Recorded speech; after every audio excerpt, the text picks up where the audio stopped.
The Nikon D850. It's official, $3,300, 4K, 46 megapixels. Let's take a look at some sample clips. Let's talk about the specs now that we actually know that everything's official. First, go ahead and subscribe to the channel to see the full review that'll be upcoming, to see our full, probably 2-hour tutorial on how to use all the features of the camera if you do end up buying it. And we're also going to make a video on how to switch systems in case you're like a Canon user who's kind of fed up on not getting all the latest features in cameras like the 5D Mark IV. First of all, I'm going to lead off with the features that I think are the most important, because one of the things that I think is wrong with the way people assess cameras on the internet is they tend to think about only those things that can be most easily measured. So we talk about megapixels and dynamic range and ISO scores, but that's not really what helps improve pictures in a camera as much as some other things. I think usability features are more important. First and foremost, the tilty touchscreen is going to be huge. Like, we use the D810 all the time. In fact, both these cameras, the D810 and the D850, to show them here, we had to pull them off Chelsea's desk because she uses them all the time. And the D810 doesn't have a tilty screen, and that is a challenge because it's a fantastic landscape camera. But if you're a landscape shooter, you know sometimes the best composition is to have the camera right next to the ground. And if you're shooting events or something, the best composition is often to hold it up over your head and shoot over people's heads. And with a flat screen, if you're going to have to use live view for those things, it makes it very difficult. So that tilty touchscreen will get you better pictures. And I'd rather have these usability features with a 36 megapixel D810 sensor than a D810 body with the new 46 megapixel D850 sensor. It also offers silent shooting with live view at 6 frames a second. That's a big deal. Especially if you ever watch a press event when the president's getting interviewed or something and you're click, click, click, click, click.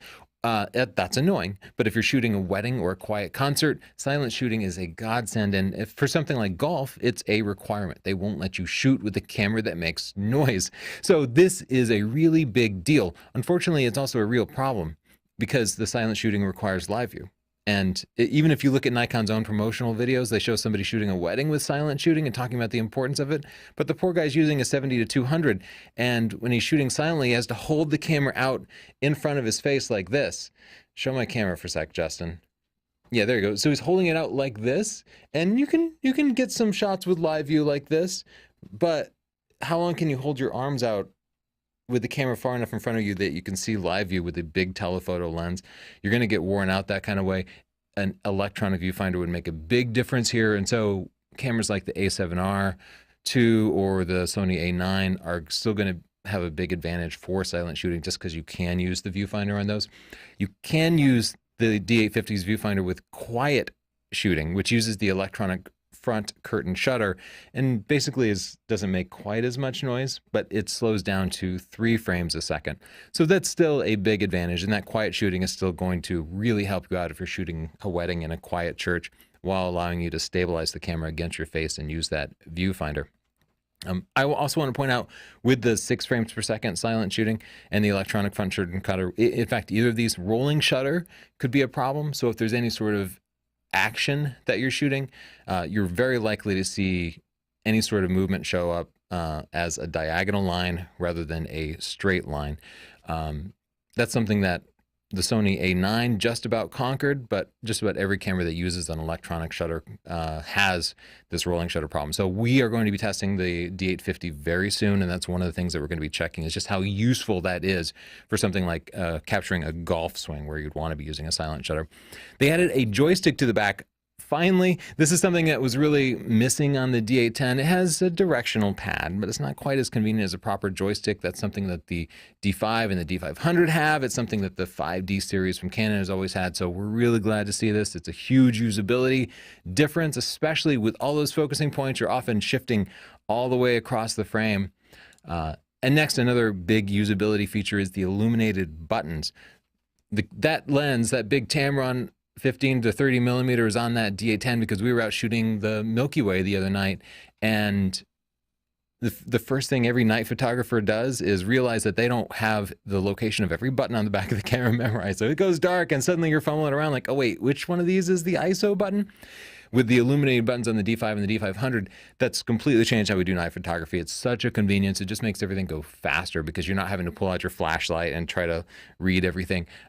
Illuminated buttons, again, a really big help. That's not quite so easy to quantify, but that makes a real difference in your actual photography. And the next several features are software differences, just pure things that they could have implemented in firmware updates with other cameras, but I'm really glad to see Nikon putting more emphasis on adding software features. This is an area where Olympus, Panasonic, Fuji have really been excelling. Pentax too, they've all been offering software, little bits of code that can improve your photos, provide versatility. Nikon and Canon have been lagging here. Nikon is picking up the slack, Canon still lagging. Finally, they've added focus peaking and zebras. Zebras, of course, highlight overexposed parts of the picture. Focus peaking highlights parts of the picture that have the most contrast, basically the parts of the frame that are in focus. So if you're a landscape photographer, sometimes you want to try to focus 1/3 of the way through the frame to maximize the depth of field. That focus peaking will highlight the part of the frame that's currently in focus. It just makes life much easier. Unfortunately, focus peaking does not work with 4K video where you really need it. It does work with 1080p video, it does work with stills, but it does not work with 4K video. I'm just guessing it doesn't have enough processor time to be able to fix that. They're also offering a focus stacking feature. It does not do in-camera focus stacking. What focus stacking is a way to extend the depth of field and thus improve the overall sharpness of an image by first focusing on the foreground of a subject and then gradually racking focus back in some number of steps throughout the course of the frame, focusing in different parts of the frame. Now, the camera does not combine those into one picture, but you can take all those images and bring them onto your computer and combine them with some software, and that's actually really hard to do. If you read chapter 12 in my book, Stunning Digital Photography, I have text and a video on how to do focus stacking, but it is kind of an unreliable and inconsistent process. Sometimes it goes very easily, and other times, depending on the subject and how much overlap there is between the foreground and the background, it can be painstaking and time consuming. So this is not going to be a cure-all for getting unlimited depth of field in macro and landscape photography. No, it's still a pain, but it's much easier than having to manually rack focus if that's something you wanted to do anyway. And I also want to point out that focus stacking helps to overcome a couple of sharpness limitations. So if you are the future Ansel Adams and you want to make really large, super sharp images, you're going to be, the 46 megapixel sensor is there for you. That's great. The Nikon super sharp lenses are there for you. The electronic front curtain shutter will help minimize any sort of shake, but you still have some obstacles, namely diffraction and depth of field. Depth of field, of course, means that only one part of your frame is in focus and everything else is going to be slightly more out of focus. You can kind of overcome this shallow depth of field by raising your f-stop number using a smaller aperture, making more and more of the frame in focus. But when you do that, diffraction starts to take over and reduces the sharpness of the entire image.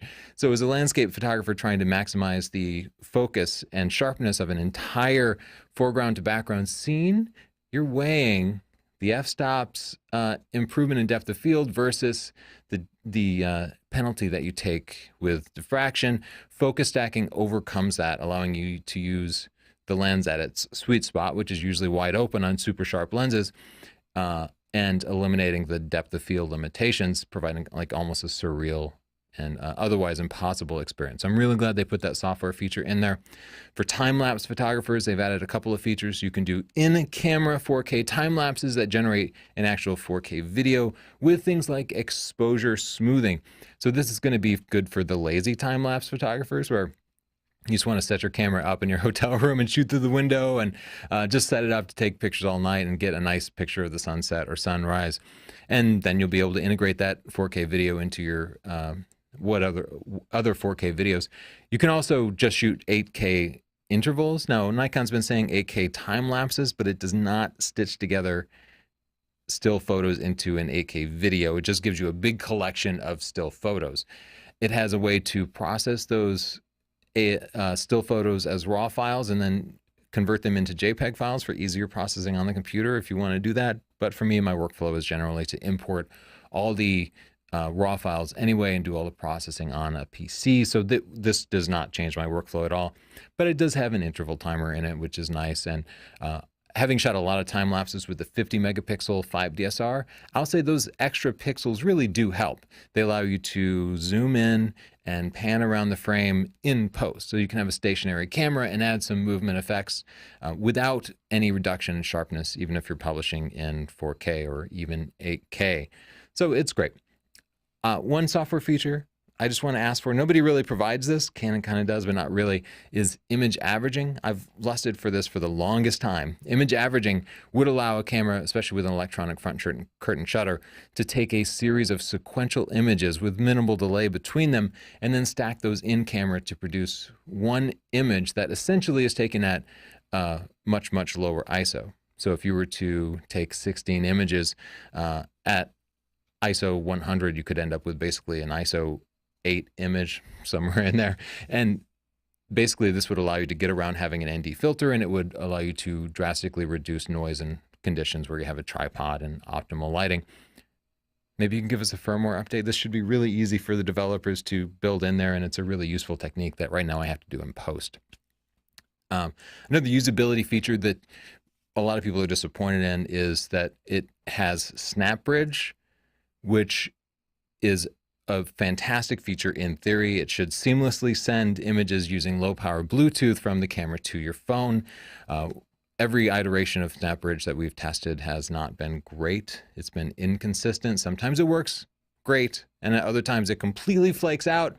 But even at its best, even when it works perfectly to spec, it will only transfer either low resolution 2 megapixel images. And I've found that when I share those 2 megapixel images, even in a place like Instagram, people complain that they're blurry. So 2 megapixels in my experience isn't enough even for the lowest grade of social media use.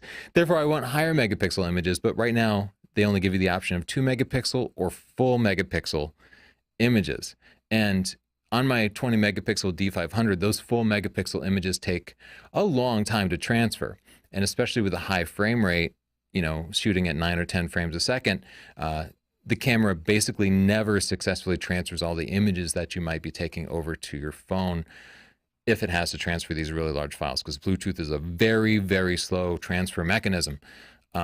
So if Nikon wants SnapBridge to be really useful on the D850, I think they need to give you the option of transferring over like 4, 8, 10, 20 megapixel images, allow you to choose some size in between 2 and full size. Now, SnapBridge also doesn't provide all the Wi-Fi features that you might have learned to love in some other Wi-Fi enabled cameras. For example, you cannot send images from the camera to your phone. It always has to be using your phone to connect to the camera and then browsing stuff on your phone. You also cannot remotely control the camera, which for some people is part of their workflow.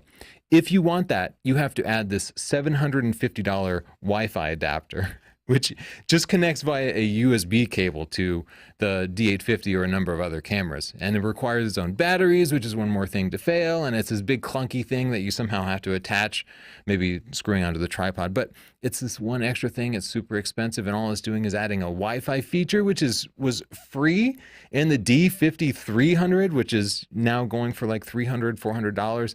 It's really weird that they haven't added these features to SnapBridge. It could come in a firmware update, but I haven't seen Nikon really adding features in firmware updates. A better alternative for many photographers who are active on social media and need to share portraits and wedding photos and landscape photos in the moment because they're engaging their audience. This is one of the things that successful photographers do today, is constantly engage social media in real time. The best way to do that now is to get yourself an SD card reader and attach it to your phone. So here are a couple of options for Android and iPhone users. And this is what we do. We just stick this SD card reader in our iPhones. We import the pictures into Lightroom Mobile. It works great with RAW files, even huge RAW files. And then we can quickly process them and share them for that instantaneous social media thing. Nikon also took the flash out of the top part of the camera because they wanted to just give room for a larger viewfinder. Now let's get to what I think are the less important things like the sensor. Now, this is what everybody gets excited about because it's easily measured, but it's not all about numbers. It's 45 effective megapixels really, and we expect it to be fantastic. Now, 45 megapixels is too many megapixels for most of you. And having spent more than a year now with the 50 megapixel 5 DSR, I will say high megapixel files are a real pain in the ass. And if you shoot a wedding or wildlife with something like that, where you're taking thousands, at least hundreds, but possibly thousands of pictures, it is a nightmare, largely because of the current implementation of Adobe Lightroom, which most photographers use as part of their workflow. So it's not much fun. But Nikon has anticipated this by providing in-camera scaling and cropping of your RAW files. So you could, for example, choose to go down to a square 1:1 crop.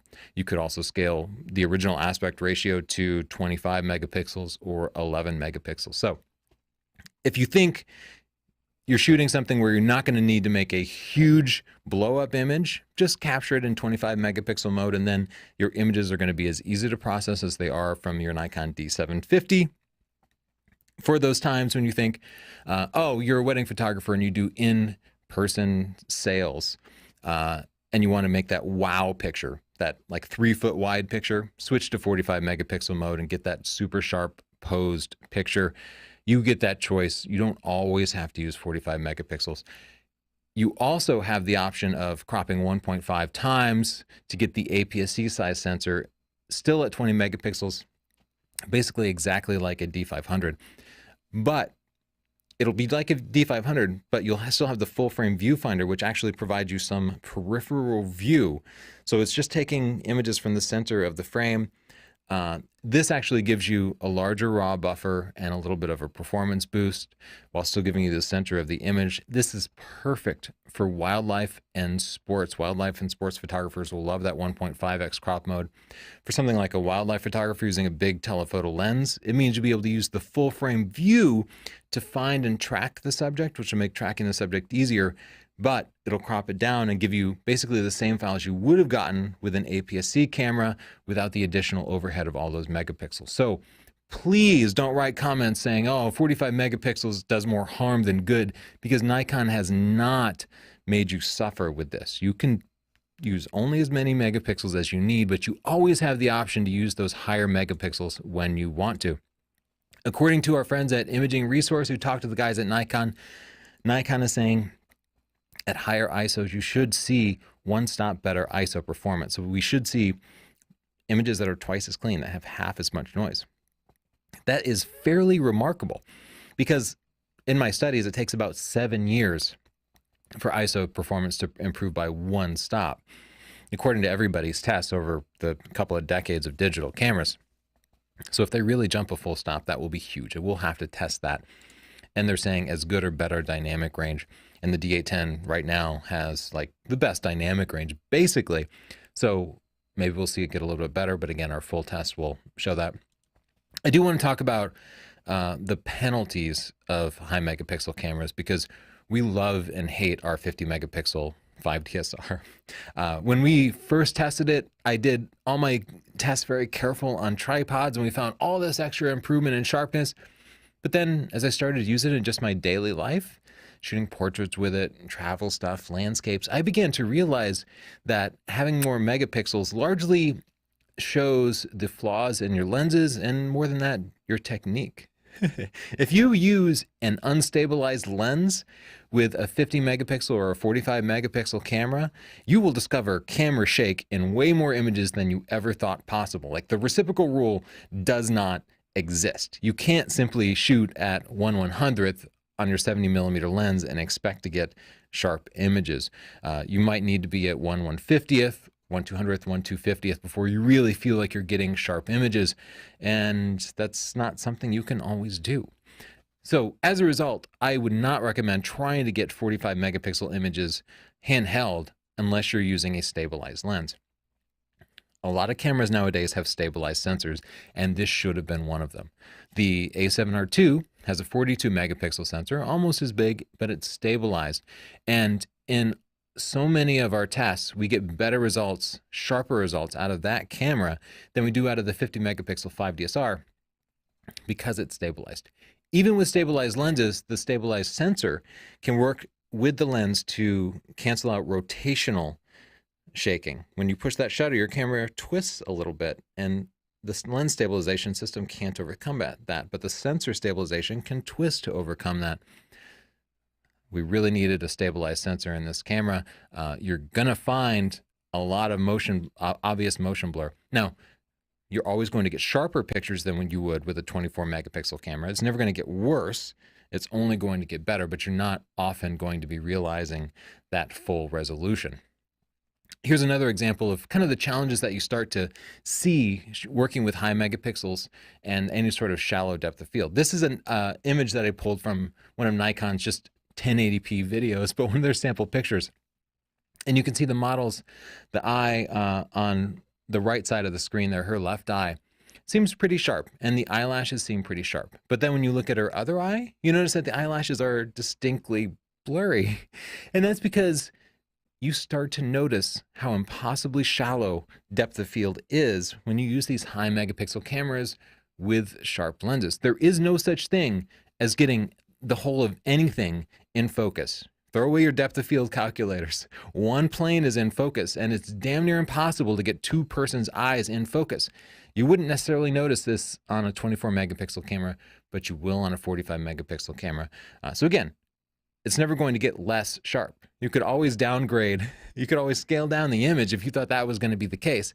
It's only going to get sharper and better, but you won't always see a ton more detail because little things are going to be impacted by motion blur or shallow depth of field. And you know, when something's out of focus, it doesn't matter if you have 1 billion megapixels, it's blurry.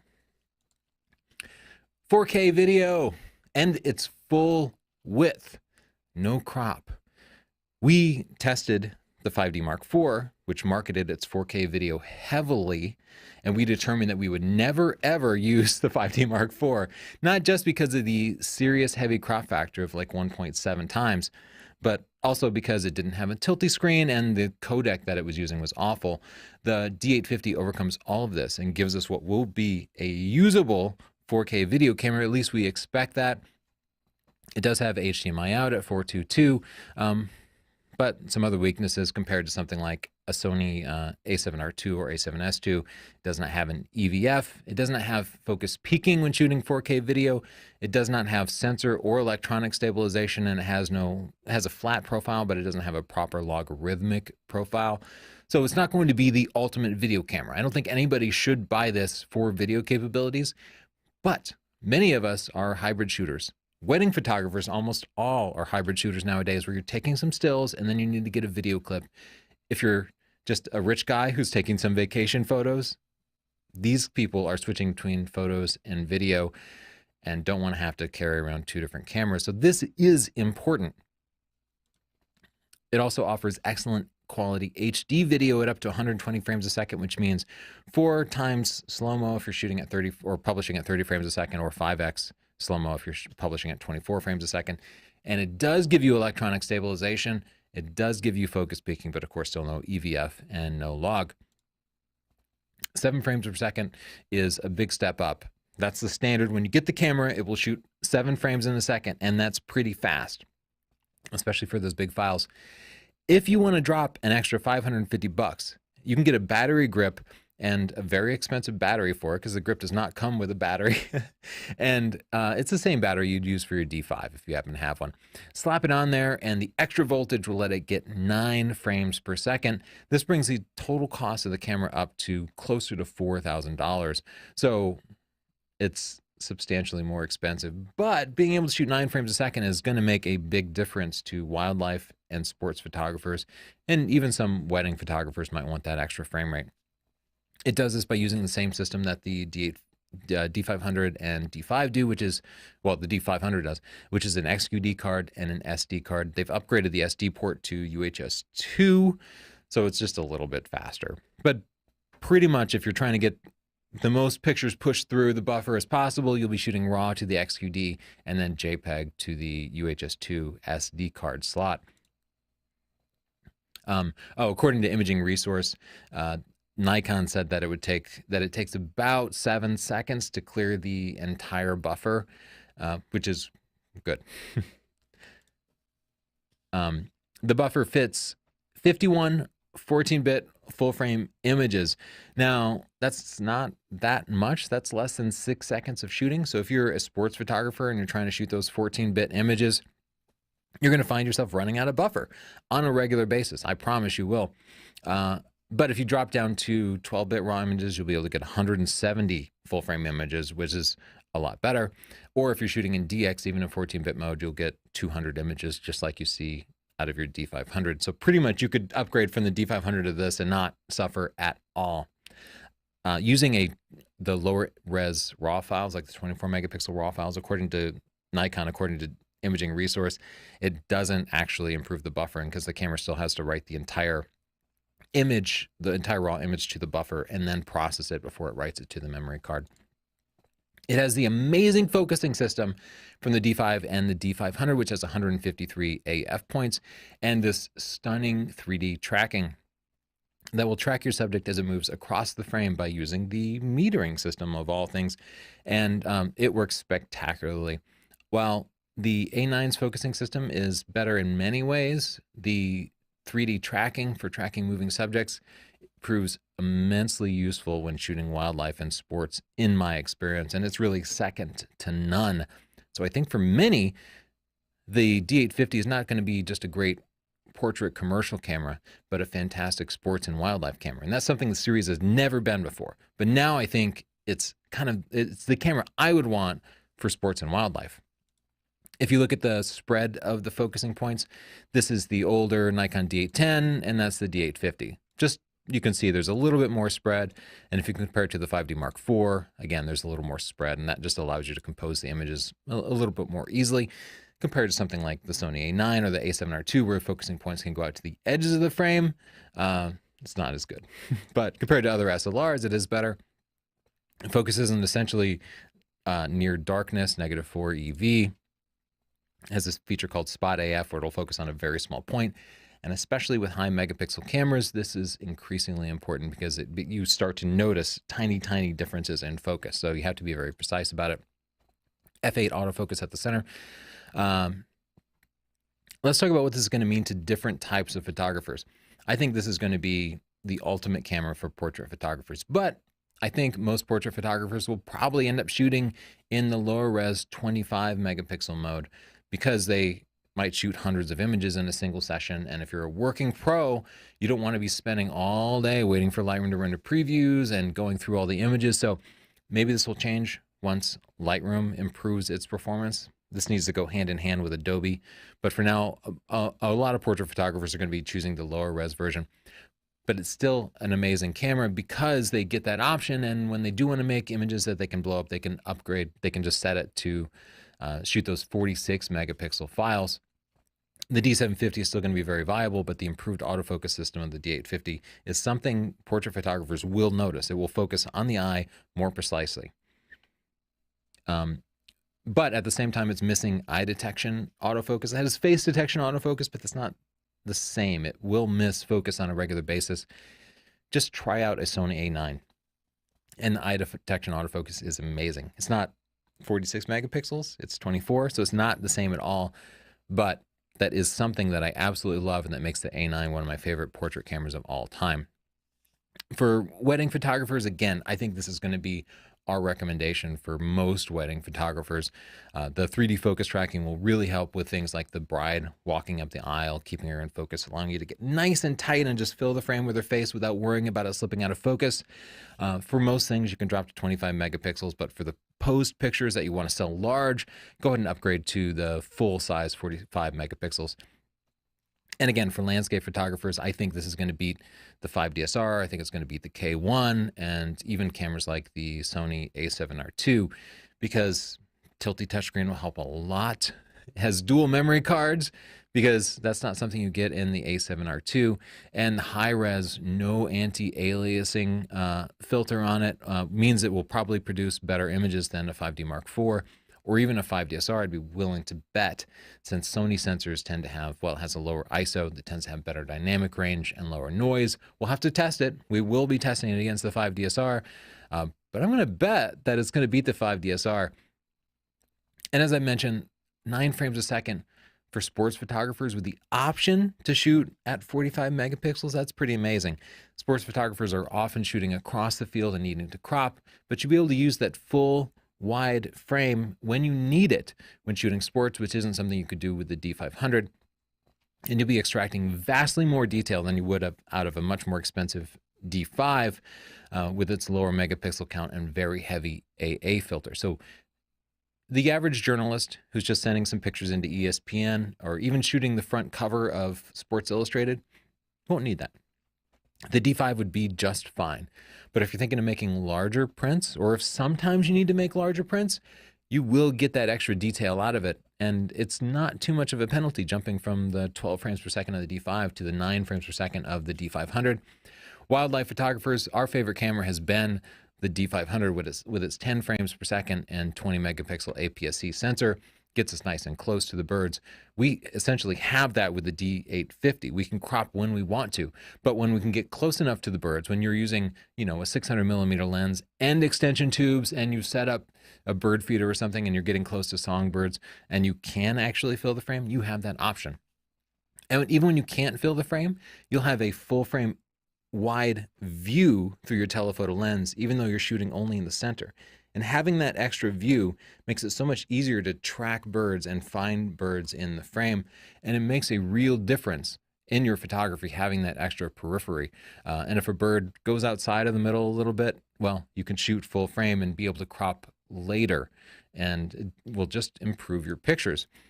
Again, this is not a camera I'd recommend for dedicated video shooters, but it's still way better than anything we've seen from Canon, Nikon, or Pentax in the past, especially because it has 4K and it goes the full width of the sensor. 30-minute recording, pretty good. It's not going to be a match for something like an A7S II or an A7R II from Sony, even the A9. And I would still rather have something like a GH5 or an Olympus EM1 Mark II because of their sensor stabilization, provided you have the right lenses for it. But for people who mostly shoot stills and shoot some video, it's a great camera, and it's no longer a penalty. Of course, it's got all the little things like headphone jacks, mic jacks. Thank you so much, Sony, for producing such an excellent video camera and really understanding that many of us do need that, especially wedding photographers. So it wipes the floor with the 5DSR, the Canon 5D Mark II, the K1. Even the A7R II is an excellent camera, but it only has that one SD card slot, so there's no redundancy, and it's not weatherproofed in the same way the D850 will be.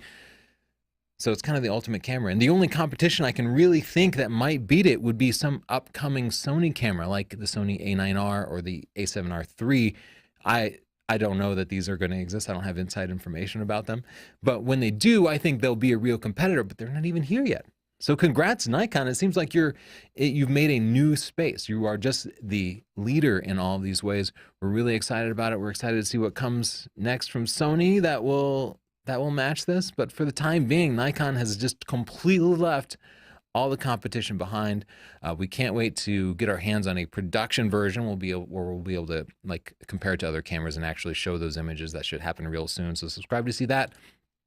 And in the meantime, check out our books and stuff. That's our photography buying guide over there, which will save you thousands of dollars by helping you choose gear that will get you the best results, helping you save money by buying and selling used gear so you can trade your gear without losing too much. You can pick that up at sdp.io/store. We ship worldwide, or you can check out our books at Amazon, sdp.io/s for stunning digital photography, sdp.io/l for the Lightroom book, or sdp.io/p for our Photoshop book. That is sdp.io/b for our buying guide. D850, can't wait to get it. Thanks. Any follow-up questions or corrections? Sometimes I make a mistake. Add a comment down below and I'll try to get back to you. Give us a like. Bye.